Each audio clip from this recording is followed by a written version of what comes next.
మీ ముందు నిలిచి ఉన్నాం. ఎందుకంటే సృష్టికర్త అయిన దేవుని మాటలు తెలియచేయడానికి మీ ముందు నిలవబడి ఉన్నాం.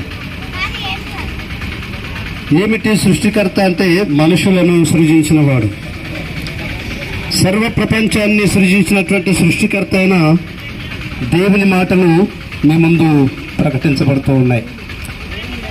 ప్రియులారా,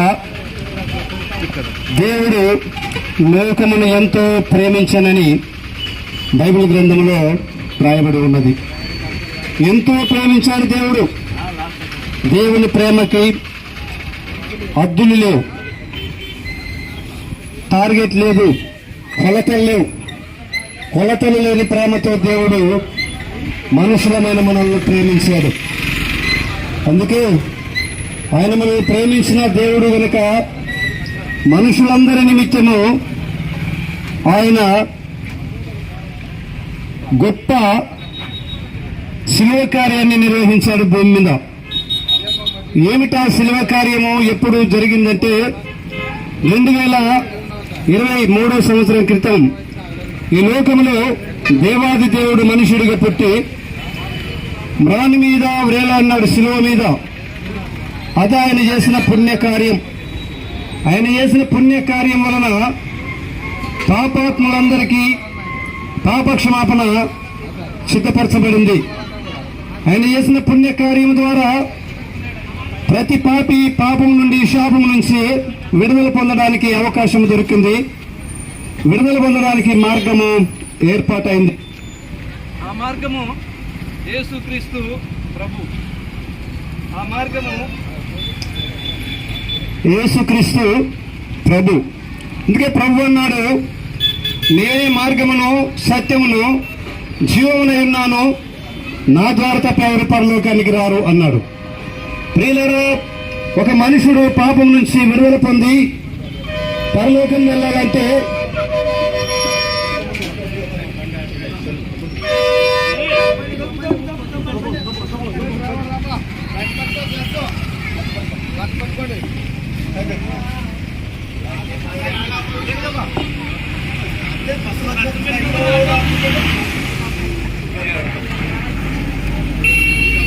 ఒక వ్యక్తి పరలోక రాజ్యం చేరాలంటే భూమి మీద బ్రతికున్నప్పుడే పాపం నుండి, శాపం నుంచి విడుదల పొందాలి.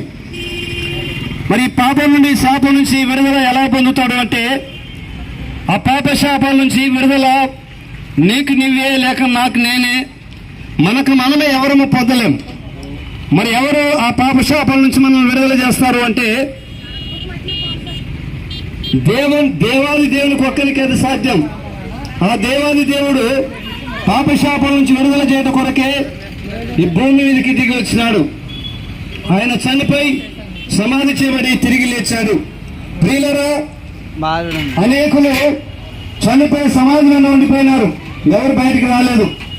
అందరూ మరణం ముందు ఓడిపోయినారు, అందరూ మరణానికి సెల్యూట్ కొట్టారు.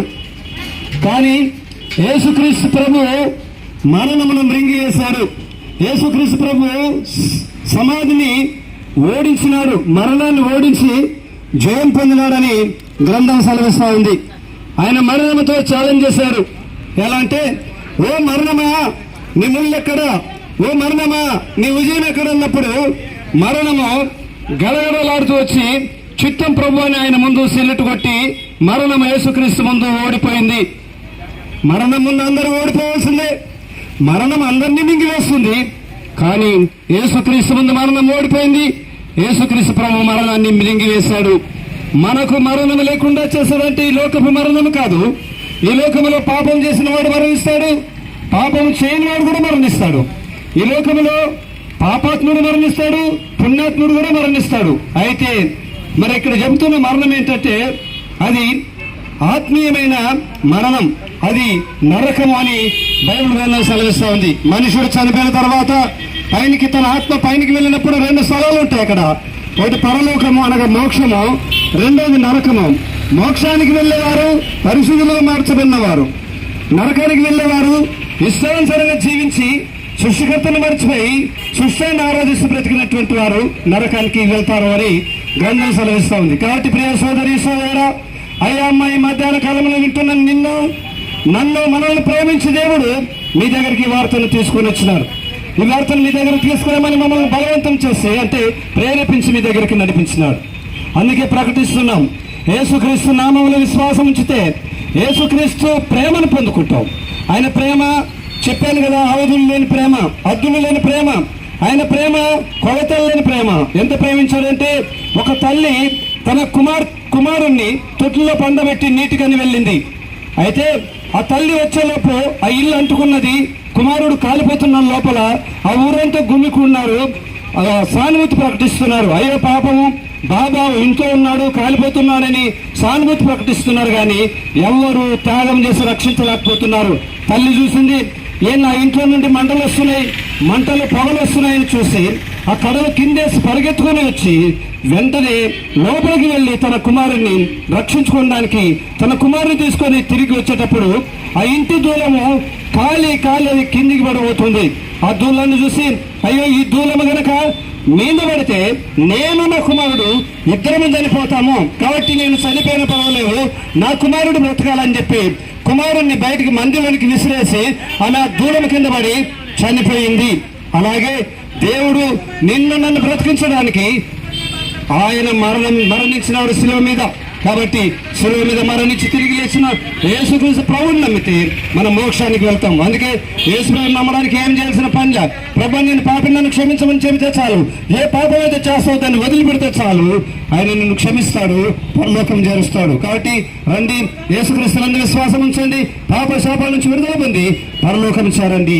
దేవుడి కృప మీకు దయచేయను గనుక ప్రేమ కలిగిన తండ్రి, పరిశుద్ధుడా, పరమదేవ, నీకు వందనాలు స్తోత్రాలు. ప్రకటించమన్నావు, ప్రకటించినావు. ప్రకటించుకోవడం నేనే, రక్షించుకున్నవాడని నేనేని చెప్పావు. నువ్వే రక్షించుకోమని, దీవించమని, మేలు చేయమని యేసుక్రీస్తు నామమున అడిగి ప్రార్థించి వేడుకొనుచున్నాము తండ్రి. ఆమేన్.